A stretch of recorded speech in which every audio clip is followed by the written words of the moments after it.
It's 3:30 in the morning here in the capital, Tehran. You're watching Press TV's Top 5. I'm Kenny's Fatima. Many thanks for joining us this hour. Now, Saudi fighter jets have bombed the international airport in the Yemeni capital, Sana'a, only to worsen the humanitarian situation in the country. Now, the United Nations said the airport remains intact and was in good condition. But Yemeni officials say the airport's runway and ground navigation tower were damaged. This comes as Saudi Arabia still refuses to lift its crippling blockade on Yemeni ports.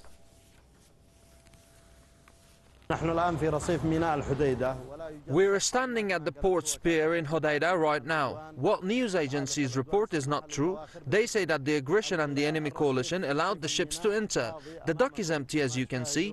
If the aggression allowed the ships to enter, they would have been here at the pier. The vessels currently present at the pier are those that were unloading before the Saudi-led coalition aggression imposed the measures.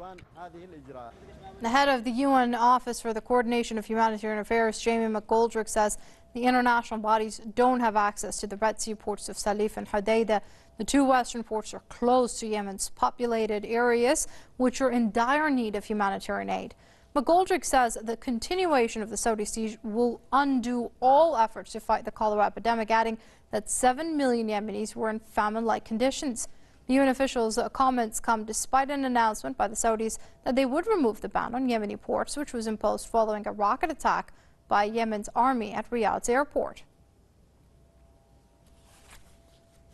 Let's speak to Paul Larudi. He's a political commentator, and he joins us via Skype from San Francisco to discuss this further. Many thanks for joining us here on Press TV, Mr. Larudi.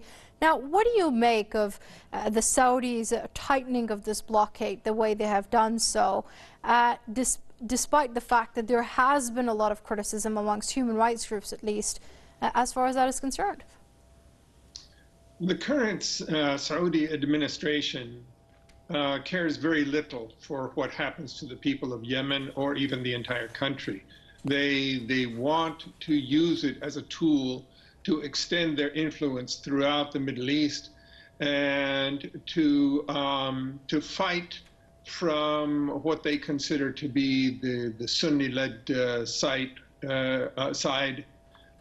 with the Saudis being the leader of that Sunni-led coalition against what they call the Shiite forces in the region. This is extremely divisive. It's extremely short-sighted, but at the same time, for the people of Yemen, it's disastrous. It's disastrous because the Saudis think they can all be sacrificed.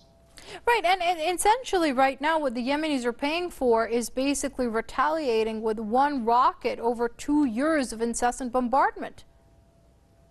Exactly. They want to show that they're not beaten, and they may not be beaten, but they certainly are going to suffer a great deal.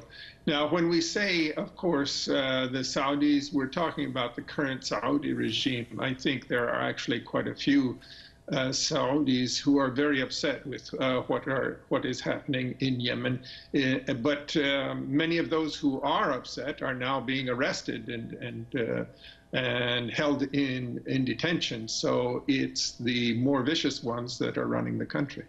And do you think that as far as the war in Yemen is concerned, considering that there is that green light, so to speak, from the U.S. and from its Western allies, it can continue without impunity?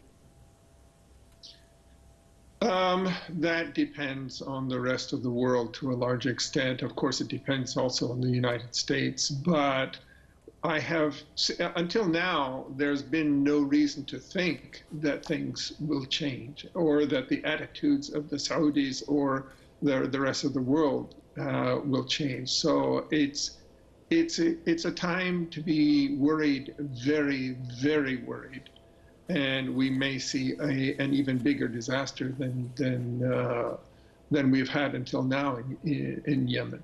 All right, on that note, we're going to have to leave it there for now. That's Paul Larudi, political commentator, joining us via Skype from San Francisco.